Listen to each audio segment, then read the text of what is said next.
Hi, and welcome to All Things Cozy with Matt. And Gillian. We are a bi weekly podcast about everything that is warm, soft, and comforting.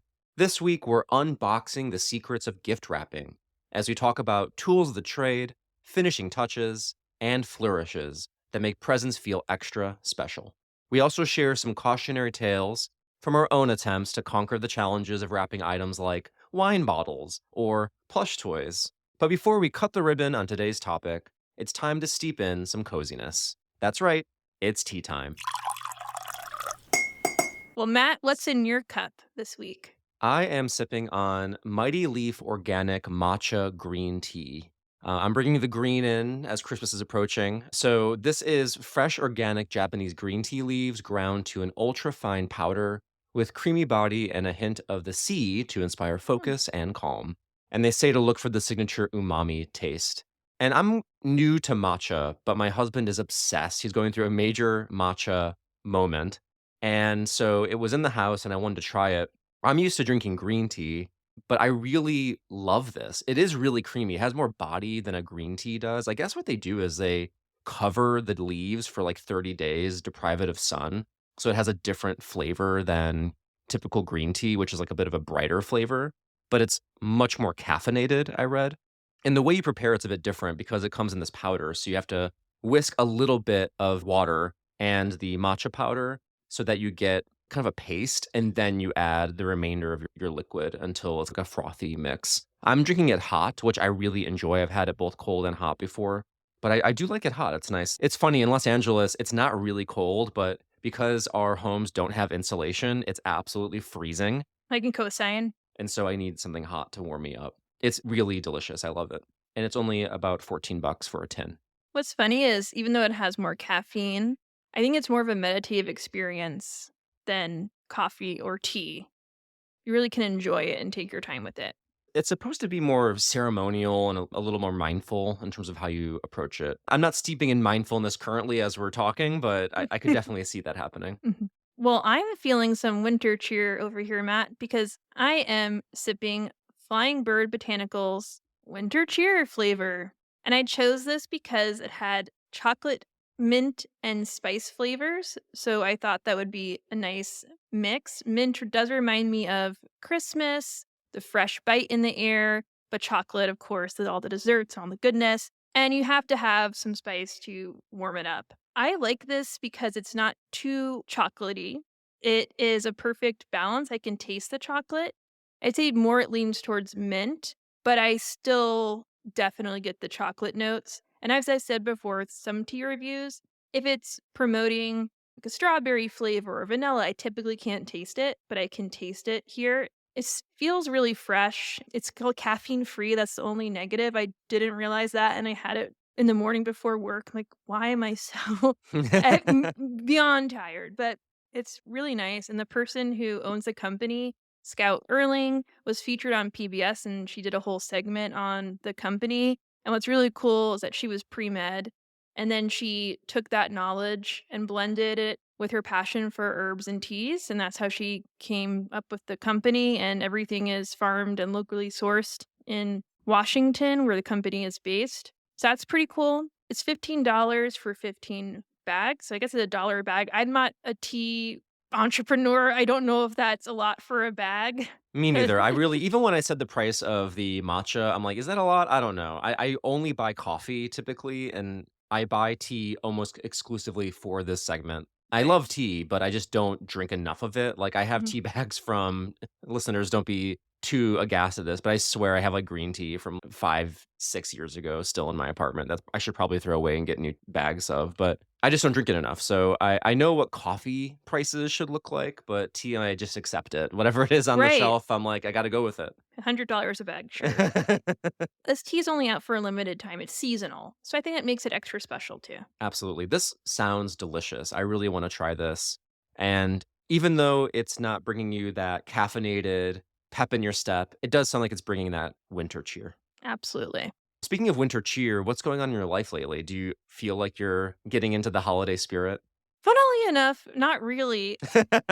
I've been watching The Americans, which is completely not festive or cozy We at are on all. the same thriller wavelength because we've been watching Slow Horses on Apple TV, devouring it. I typically take so long to watch TV shows, but we just tore through all 4 seasons like it's nobody's business.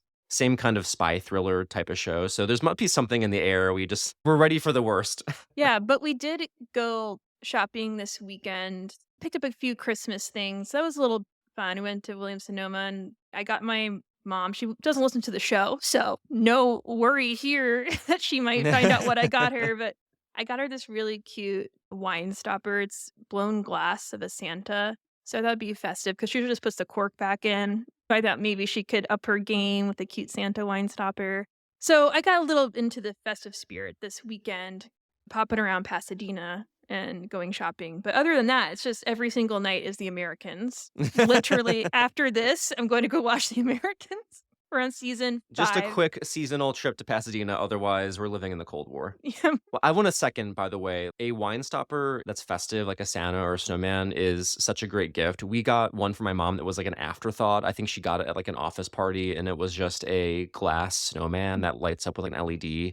And it's one of my most cherished possessions. It's so much fun. I love popping it out every holiday season. Our wines look so much chicer with the snowman on top versus the crappy cork putting it back in. So definitely love that as a gift item. We actually already put up our Christmas decorations. So that's not gonna sound weird to listeners because this is dropping after December. Thanksgiving is over in your world. For us, it hasn't even started yet. But I put them up early because of travel and all the stuff that's going on with us. So I wanted to make sure that we really had the time to appreciate the decorations. Also, one thing that I'm really excited about this year is I started to dip my toe into, off the recommendation of our festive little Christmas elf friends, Dave White and Alonzo Duraldi, this brand of C7 Christmas bulbs. So imagine like a classic Christmas light. Are you familiar with, Jillian, when I say C7 light bulbs, do you know what I mean by that? Like the chunky bulbs. It's not like the little ones. It's like a large Christmas light bulb, like red, green, orange, white. I think I can picture it in my head, but it's not a perfect circle, right? No, no, it's a little more diamond shaped, I know but what you're talking about. yeah, it looks like it would go on like a gingerbread house, like Yes. the edge of a roof, right? What's great about True Tone, it's TRU hyphen tone, is they have that vintage style light that is hard to find. It looks like retro Christmas lights, but they're LED. So they Hmm. use a fraction of the energy. So your energy bill is not going to hurt for it. So we have our tree now fully in those. And I feel like I'm in like a 1970s Christmas movie. Oh, that sounds so cozy. I we need to share pics with the group. They are pricey, I have to warn you, but as they claim on their website, they pay for themselves in 2 seasons. We'll see about that, but I just like they're not hot. Something that I really always scared me when I would use those types of Christmas lights is they get really warm, and you're like, "Is this gonna melt my tree? Is this gonna start a fire?" But these are LED, so they're cool to the touch, and you never have to worry about that. Is this the earliest you've ever put up your tree? It is definitely. I usually wait until Thanksgiving is over, but this year, just because of the timing and mainly because we're going out of town for Thanksgiving, we didn't wanna miss a day of Christmas decorations in our apartment. Right. I think that's really how you have to go about it. Anyone who's thinking of putting their decorations up early. How can I maximize the joy? I'm excited to put up my tree, but yeah, we tend to do that toward the end of November. Not because we don't want the joy, just simply because we're too lazy. Did we disagree over the decorations, like the actual bulbs and color scheme? So have to hash that one out. Yeah, it's a really important topic to figure out. Sometimes you might need a counselor to help bring in and make sure it's equitable in terms of the I don't know. We agree on decorations though, the little knickknacks here and there, the weird things. Everywhere we Yeah, go on a trip, we pick one up. It's just those balls. the on the tree, what you actually use for ornaments. Yes, like, so the backdrop of it. What color Oh, scheme okay. are we gonna go Yeah. for? That's really difficult to determine between I us. love just a messy hodgepodge that I like the vibe of just, "This is what we had. We didn't Yeah. spend a lot of money." Like, it's just a family tree. It's not highly curated. It doesn't have a color scheme. I know because I would want it to look perfect that it would stress me out if I tried to make it look perfect, so I lean into the colorful chaos. Yes, I think if you were together with my partner, it would definitely be that's not very cozy, probably end in murder. We would dig into each other's No, perfection. I mean, if I do think if that's what somebody wants, I could support the vision, Mm. but I also don't want to drive my husband crazy. I also don't Yeah. wanna buy new things all the time. I'm really happy just reusing the same old beat up glass Christmas ornaments that I've been using for over a decade. I do feel like color-wise, I love classic red and green and gold. I don't know if it's hard to find right now because I really haven't looked, but there have been years where it's just hard to find a classic Christmas color scheme because then all of a sudden all you see are pastels Yeah. or lime green. It's like, I'm not making a Grinch theme over here. I want a good old dark forest green or something richer looking. I digress. Also, speaking of the Grinch, is there something going on with the Grinch this year? Everywhere I go, I see a ton of Grinch decorations. We've really reached peak Grinch saturation. I just think that the Grinch has become basically Santa. I feel like the Grinch is up there That's now. fair. I've seen him everywhere. In some stores, he's had his own section. Really wild. They're gonna call it Grinchmas probably soon Yeah. enough. The Grinch really did steal Christmas. He really did. Take back Christmas from the Grinch. Yeah. I think it's time to put our pitchforks and our pinkies down from drinking tea and onto an intersection of ribbon so we can tie the knot on this gift of a topic. So let's tear open why gift wrapping can be such a cozy tradition. There's something undeniably satisfying about the textures, first of all, the crisp snap of wrapping paper, the soft glide of ribbon through your fingers, the smooth, glossy finish of a perfectly tied bow. Think about the colors, classic reds and greens, the kinds of colors I try to find in ornaments, shimmering metallics or muted natural tones if that's your vibe. And you've got an instant visual treat as well when you sit down to gift wrap. But it's not just about the materials, it's about the act itself. Wrapping can be a ritual, measuring the paper, folding the edges, and creasing each corner with care. It can be meditative. It can also be infuriating, but it can also be meditative, like a creative escape if you look at it that way, especially when paired with a warm drink, soft music, or a crackling fire, or in my case, a video of a fire on Netflix. And of course, there's the warm anticipation of giving, knowing someone will unwrap your thoughtful work to find something you've chosen just for them. So, whether you're using shiny foil or eco friendly craft paper, wrapping is more than presentation. It's about care, creativity, and the cozy joy of giving. So, let's set up our craft table before we go into some of the gift wrapping we did and tales we'll tell. What tools do we use when wrapping? Is there anything we got to make this go around more successful? So, we had some advice for you, listeners, because I have to be honest, I usually just use the cheapest things available, the cheapest on sale wrapping paper or gift bags that have been piled up in the bottom of my sink. Or this is really my Achilles heel. Every pair of scissors I own are the dullest pair of scissors you've ever imagined. And I almost always use just single sided tape. But when I was looking into the tutorials and trying to get my head into, okay, we're going to up our game this year, the one material I did buy, Jillian, was I got double sided tape. You're all so excited to hear about how the double sided tape went. Jillian, what is on your craft table when you're about to wrap a present? I first want to say is a beautiful tribute to rapping. It made me rethink rapping entirely. I was going to do it as a wrap, but I thought maybe our listeners would appreciate if I didn't. The Patreon. Yeah, this time around, I think instead of going for the tools, which I think you hit it straight on and well by getting a sharp scissor, that's really the way to go because I can't No, I didn't imagine. do that. Oh, you I still didn't do have dull that. I know I was still using dull scissors. But just It the did not die still improve look that. good. I just got the double-sided tape. Oh. Oh, sorry, I thought you got both. I'm trying to imagine what scissors they are. Are they, kid scissors? Honestly, I still use scissors that my mom bought since elementary school, and it has my name written on them in her handwriting. Well, that's really sweet. I was gonna tell you to ditch your scissors, but no. I need someone to come by so I can sharpen them, but they are vintage 90s scissors. Okay, never change. You don't need fancy scissors. Forget that. That you win the cozy wrapping award with your old time scissors from your mom's handwriting. So that's really sweet. For me, I tend to wrap at night in a chaotic environment because I think subconsciously it was mirroring my feelings about wrapping. So I get really frustrated.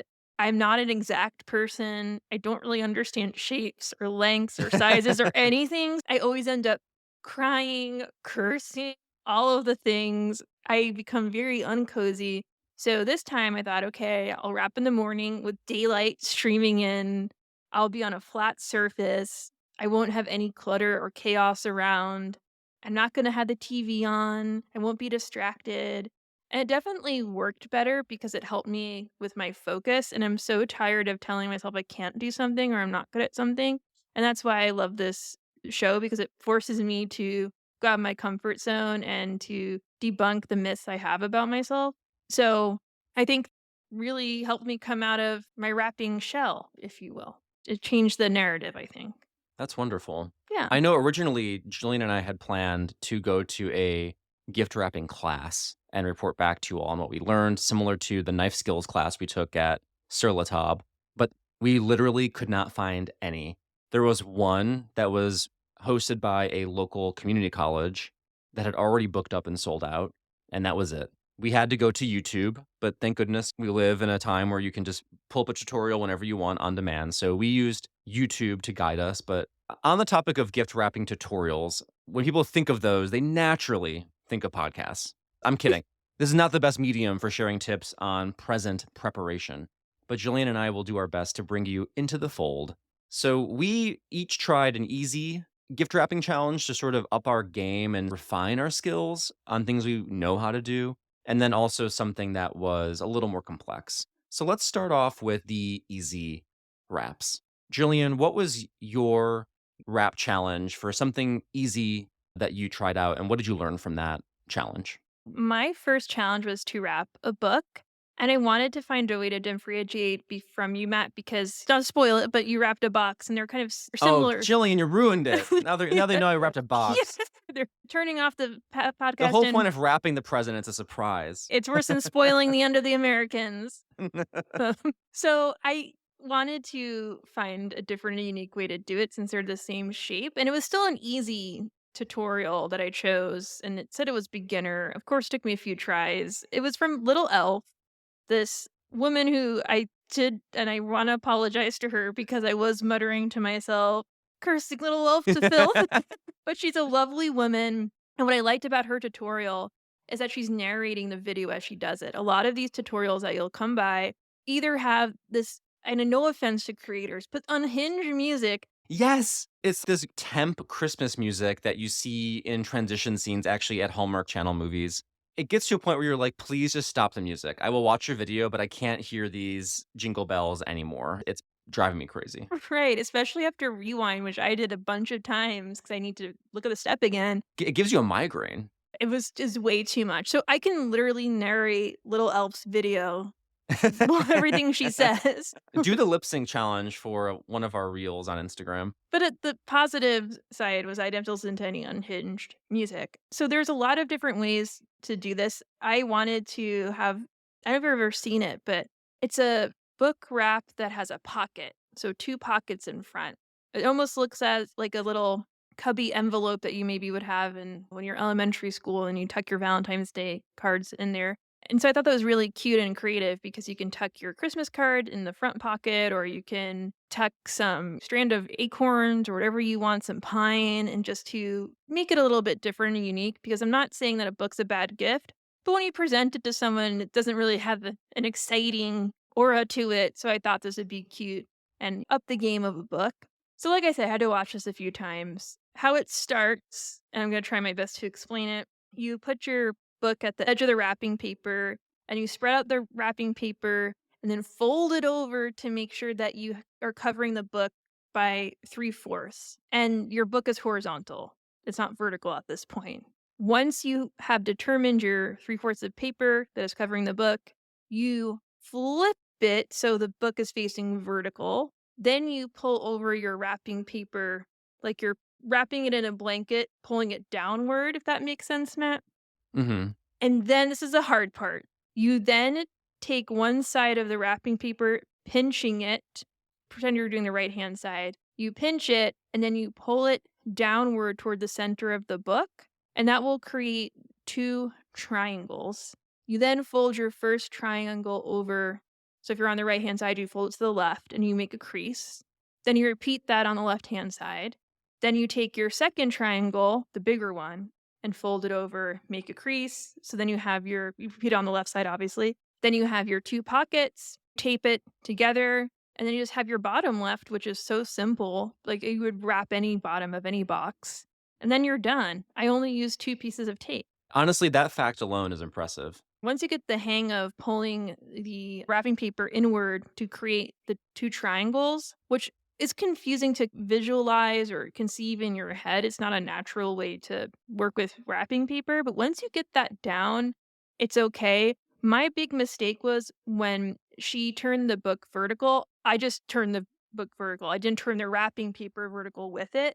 So then my wrapping paper design is horizontal, if that makes sense. It's Mhm. not Yeah. facing. Yeah, that's where I made my mistake. My little pockets aren't necessarily even, so I have to do a better job of making sure that all my sides are equal. But I'll definitely do this again. I tucked my card into the pocket, and it's just a unique, cool way to wrap a book. And it's pretty easy once you understand it.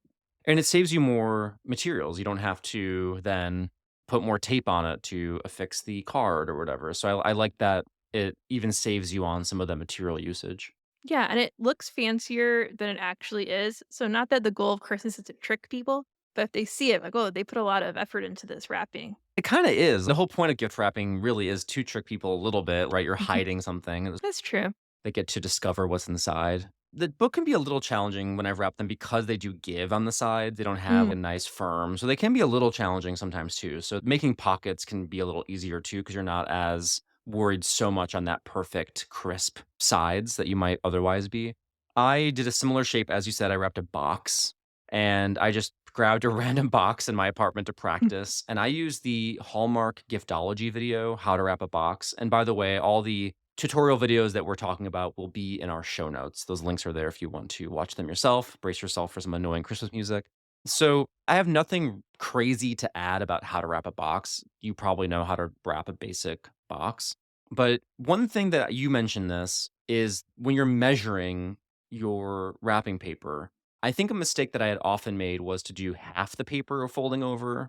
And what was clear is that the collective wisdom now is 3/4 of the way will give you more material to work with. You'll make less mistakes. And that was the case here. And then to measure your paper, you just flip your box over 4 times, make sure it would cover the entirety of the box. And then just make sure you have 2 inches of extra on each end for insurance. And so, like I said, you wrap one end of the paper 3/4 over the widest part of the box and then fold over so it's totally wrapped edge to edge. And everyone likes to make those clean seams so that the end of your wrapping paper goes to the edge of the box. So there's pretty much an invisible line. So there's not like a seam in the middle of the box. It's at the very edge. That's the goal is to perfectly meet that edge. So there's really no middle part in the middle of your wrapping paper. I didn't quite make it that perfect, but I almost got there. And then the key was to use double-sided tape, which I got a very cheap double-sided tape at Daiso, Dice? a Oh, yeah, dollar dice. store, which was really easy to use, and it really did make it look so much cleaner than the sloppy, transparent tape that I'm always like a madman slapping on, so it looked so much better already. And then for the sides, you fold over on the long side, again, 3/4 of the way up as you fold up. This was the game changer for me because I know how to do this, but it always looks sloppy, is creasing the sides so that imagine, okay, so you already pulled up one side, but then you have the ends of the top of the long part of your box. You take it and you crease it so that you have a triangle coming out on both sides before you fold it in. And it's such a clean line. And just creating that pre fold before you taped it down, it made it look so much nicer. And then you secure that with double sided tape when you fold up the other end. And then another tip they had was to crease all the edges of the box with your paper. Now, I thought that my paper couldn't handle this because, again, I buy cheap paper. I let it Mm. stay in the garage forever, and it gets a little damp and weird. But honestly, the paper withstood it, and I was worried because sometimes you get really cheap wrapping paper and you crease it, and it creates like a white line. But Mm. it didn't even do that. So I got to crease every single edge, and it looked really crisp. And right now, it's actually underneath my tree as a dummy present just for decoration because it looks so good.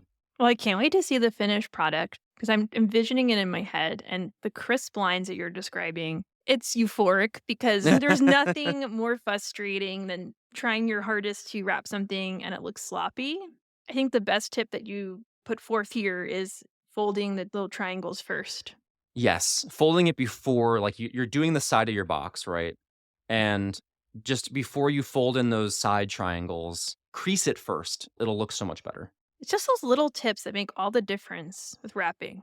It really does. And The other tip too, just measuring correctly ahead of time, because one of my big errors constantly too is I don't measure well enough, and then I'm a crazy person cutting off the ends of the wrapping paper, like chomp, chomp, chomp, chomp, because I have too much paper on one side. So I would recommend this just to check in on, is your technique very crisp? I definitely learned a couple of things, even though I would say I know how to wrap a box. My boxes before would always have little pouchy bunches or like corners that weren't Mm. tight. That will no longer be the case. I look forward to seeing your work. I don't know if I'm proud enough of this box to post it, but trust me, it looks better than my presents normally do. Were you frustrated when trying it?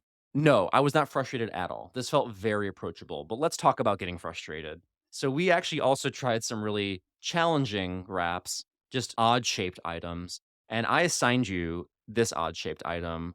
Jillian, what were you wrapping for your challenging wrap? A wine bottle, which is very appropriate. Especially since my dad's on this kick and he goes through phases, it's not unlike me, where he just gets really into something. So there's this company called Wine Insiders, and he's always buying wine. I'm not complaining, but these shipments of Wine Insiders just shows up. I'm sure it'll be something else, in a few months. But I think Martha Stewart has some partnership with Wine Insiders. I'm not really sure. So I think it's very appropriate that I went to Martha Stewart for my tutorial. I thought it was going to be difficult because Martha Stewart, obviously, the queen of perfection, and so I thought it was gonna be out of my league, but it was surprisingly simple. I didn't use the classic wrapping paper here because I did some research, and it seems like a lot of folks go for tissue paper as their wrapping for wine bottles. I'm not really sure because I think I might want to use wrapping paper for the next time I do this, and I'll explain why. So, you start out with 2 sheets of tissue paper. One has to be smaller than the other. So the one that's smaller than the other, you just place it on top of the bigger one to make sure that there's a size differentiation. And then you flip it over. You take your wine bottle, you sit it toward the edge in a diagonal direction, and then you take your 2 triangle edges. You pick one up at a time, pinch them together in your finger, and just start rolling your bottle. But here's the trick. You have to fold at the bottom as you go, so you have a flat base, if that makes sense.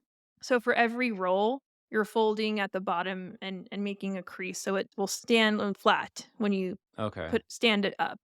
So that was challenging, and so with tissue paper, it can bunch up and it could get uneven, and mine was crinkling up, and so by the time I finished, yes, it worked, and I could stand it up tall without it falling over, but it looked pretty messy and cheap. So I think I'm gonna try wrapping paper next time because it will be easier to have a sturdier bottom. I think it'll be easier to have that flat base and to fold and crease at the bottom as I roll.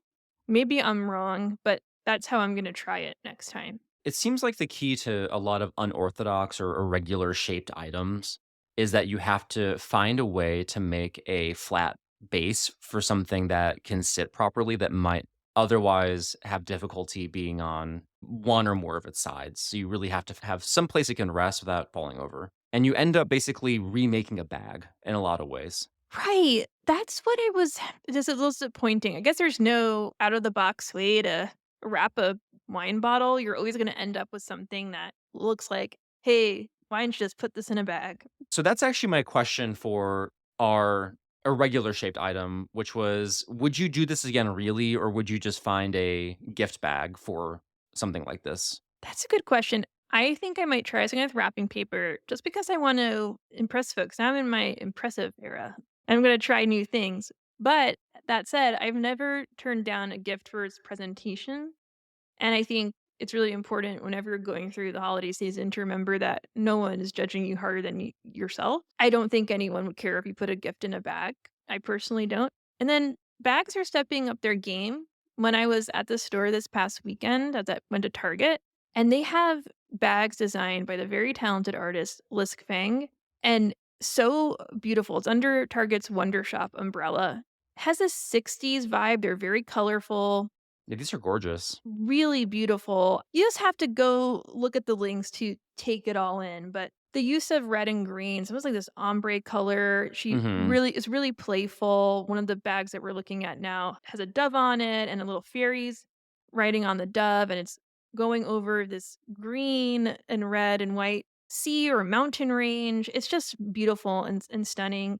She has a bunch of different bags. And so bags don't have to be one color. It's fine if they are. But with something like this and doing a partnership with an artist, you really get some beautiful, stunning bags. And I personally am going to go back and buy these bags. I regret that I didn't because I was like, oh, I'm wrapped in this time. This is a wrapping episode. But I would totally buy these bags. These are really beautiful bags. I'm gonna make a note of these if I need to get a gift bag. I'm going to go to Target because these are really beautiful. They're very ethereal. I really Mhm. and they have a folk art Yes, vibe that's to the way them to that I say really it. enjoy.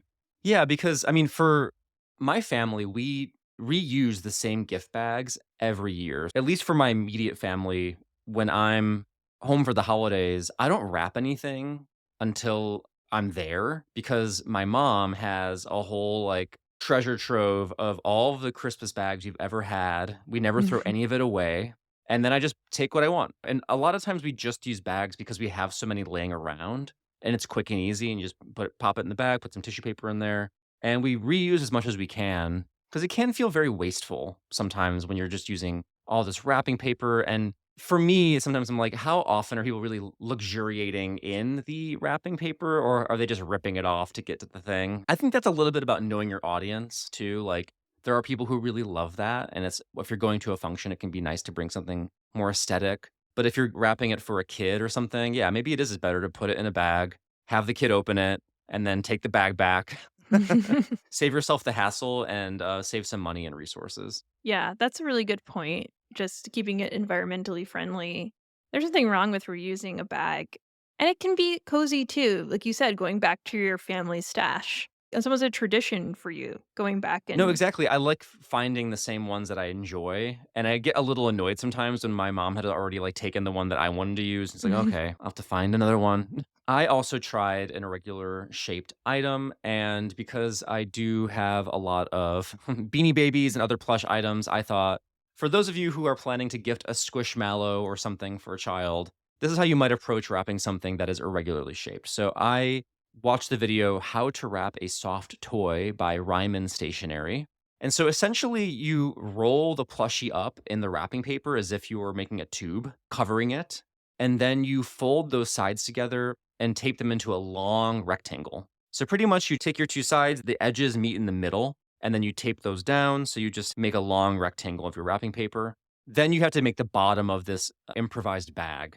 You fold over the bottom enough to fit the butt or the whatever the base is of your plushie. Then you flatten that into like a diamond shape. Once you fold it into a diamond shape, you gently press it. And I could not do it, Julian. No matter how hard I tried, I couldn't make that dang diamond. And I gave up. I just like smushed it and finally I was like, this is as good as it's gonna get for me. And then I folded over the top and bottom to create the base. You basically just recreated the bottom of a paper bag is what it looks like. Even if it's done correctly, that's all you just did. And you fold it over the top like a lunch bag and then tape it over with double-sided tape. I thought it looked really cheap, even when it's done right.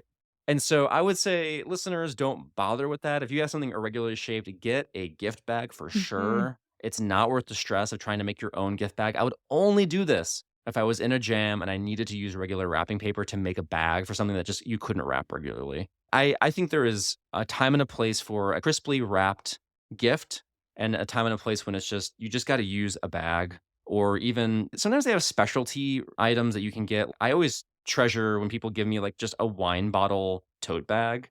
And I love like getting those and then I regift them to somebody else when I bring wine over to their place.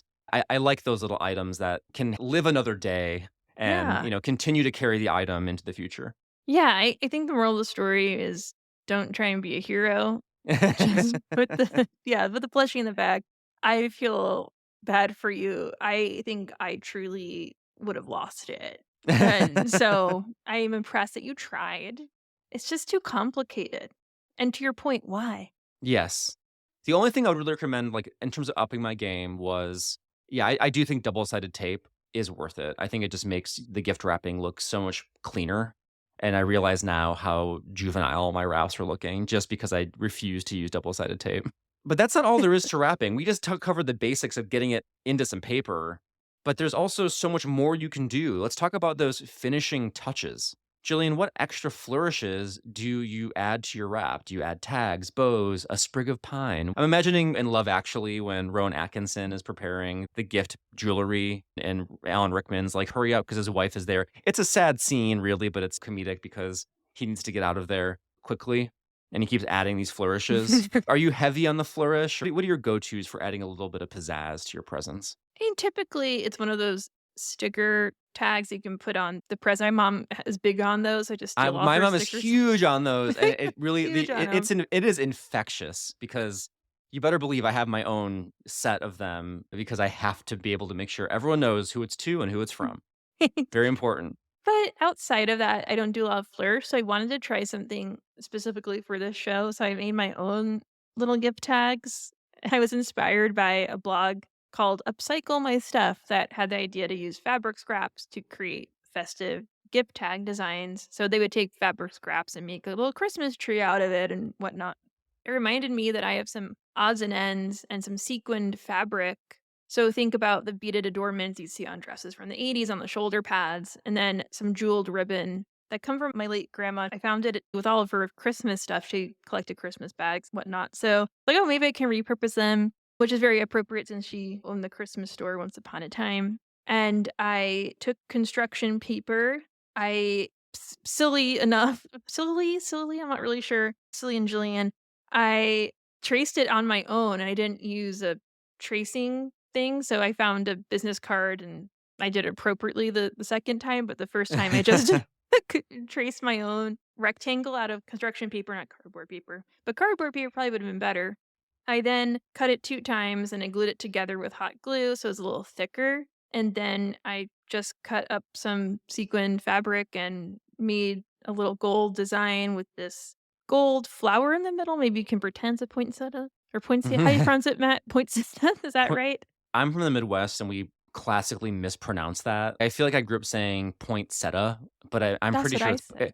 I'm pretty sure it's poinsettia. Oh god. Here we go again. Poinsettia. It looks like a I definitely know poinsettia. it's not that. Whatever it is. You know what I'm talking about. It's that red flower, the red Christmas flowers. Let's pretend this is it.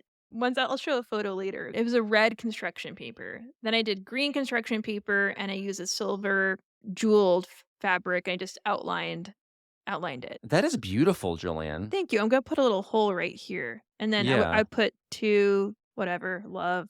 That is glitz and glam right there. I Yeah. really love that. That looks Thank really great. you. And then this one is the green one. I love that too. Those Oh, are great. thank Those are you. really well done. I actually love them way more than the ones that are in the blog Oh, yeah. entry. The ones that are in the blog look like ransom note gift tags. You're right, you're right. The way that the things are cut out of magazines, it's so DIY as to suggest that someone's been abducted and they don't want you to find out who this gift is from. Yeah, so maybe mine are a little bit more festive.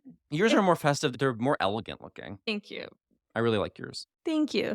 So I think I might do this in the future. I collect a lot of odds and ends. This is a great way to use them. I think if you're doing it though, don't go for plain old fabric. Try and find some glitter and jewels and some pizzazz. Yeah. That's really cool. What about you? What do you like to put in your gifts? I definitely always do the stickers with the to from action, gotta get in on that. I do also like a stick-on bow. You know, Yeah, you get a so whole bag of easy. those, and then you just rip it off and slam it on. If I'm feeling really festive, I will wrap ribbon on because, again, this is something you watch your parent do it. Like, I watch my mom do it, and I'm like, "I can do that." But she always does it so beautifully, and I'm sitting there like a gremlin, like, struggling, and I can kinda do it where you, like, wrap the ribbon around Oh, right. all 4 ways, and that meets in the middle, and I really love using ribbed ribbon so that when you tie the knot in the middle and you have the leftover ribbon on top, you just take something like a sharp edge like this your scissors, and then you drag it along the edge of the ribbon and it curls. Have you ever done that? Yes, yeah. It's so satisfying. I love doing that flourish. So, I don't really buy those for myself, but honestly, I'll just, like since my mom has a whole closet of stuff like that, I'm like, when in Rome, like, if it's laying Right. around, I will incorporate it. Maybe she can teach you to do the full wrap ribbon this year. And some people really do those beautiful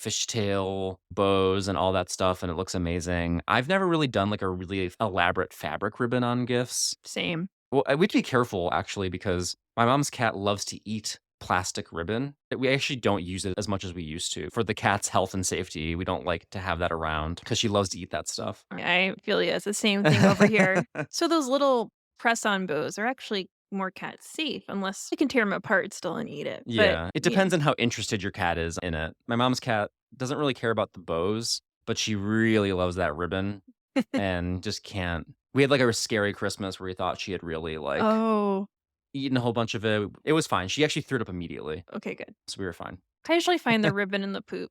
Yeah. Merry Christmas.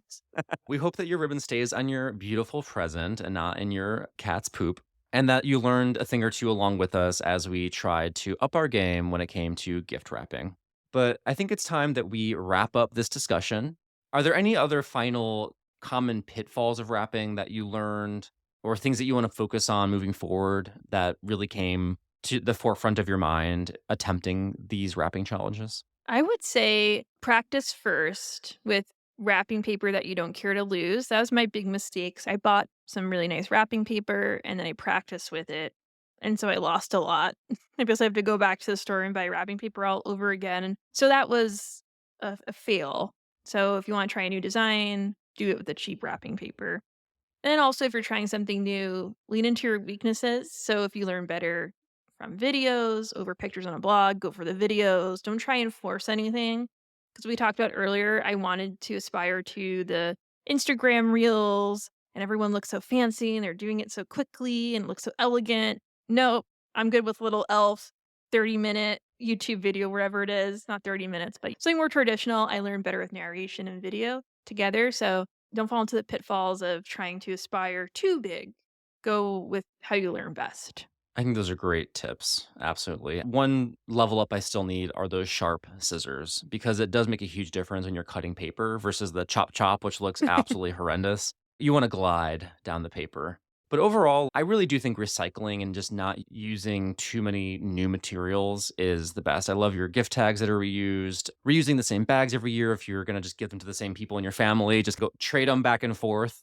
Keep those bags, use them next year. Use eco-friendly paper. Try to reduce the amount of waste by just using just what you need and keeping your wrapping paper year after year until it's all gone, because that's all gonna end up somewhere. So, it's as long as it's gonna exist with us, it may as well keep it in rotation, save yourself some money and the planet some trash. Well said. Of course, we have another gift for you, which are some words of warmth.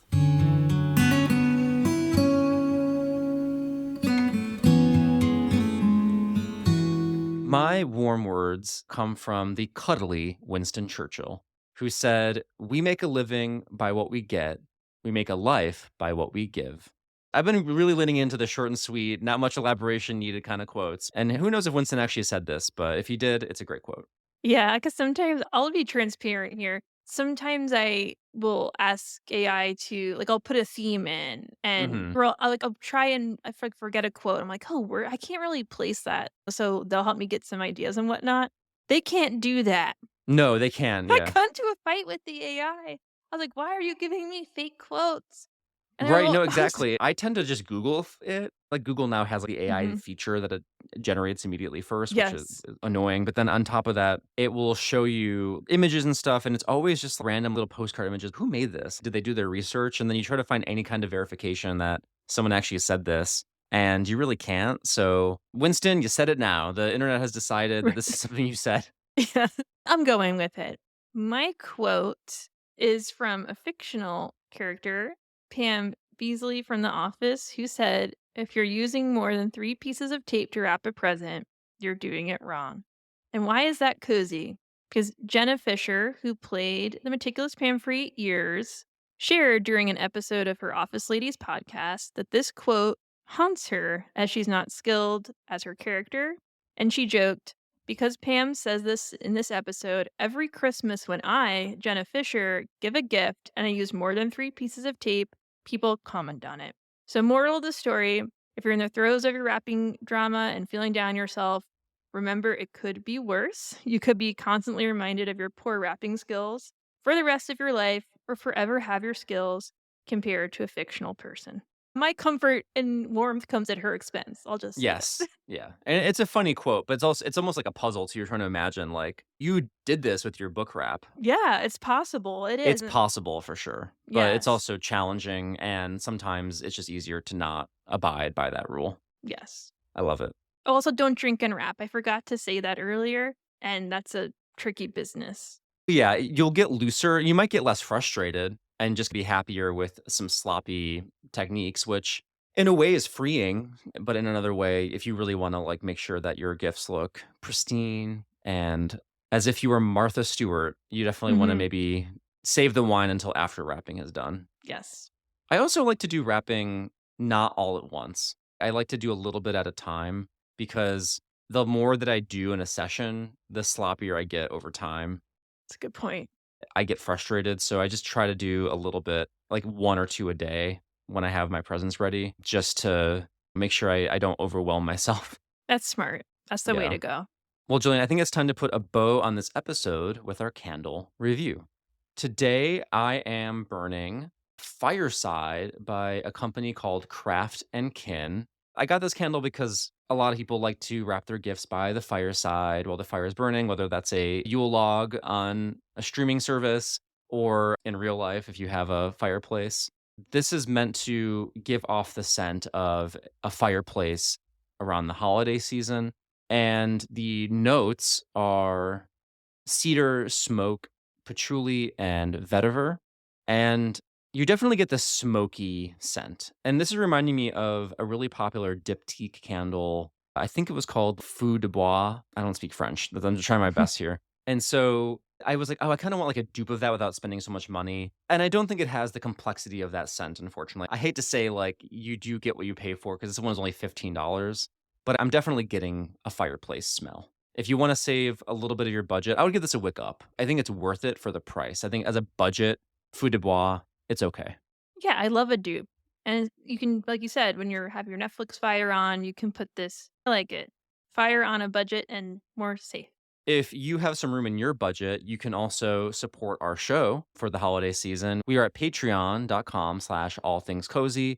Go ahead and join and support our show. You'll get stickers, a magnet, and you can even join our book club at the votive level or higher.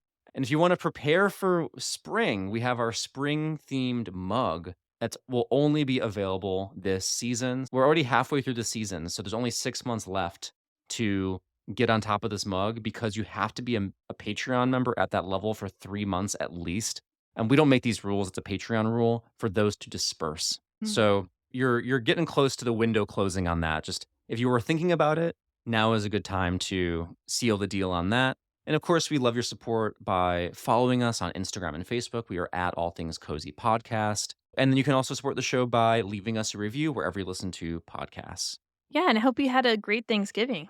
Yes, we hope you all had a wonderful Thanksgiving. We have not experienced it ourselves yet, but we hope it was delicious and relaxing, and you got to feast with family and or friends.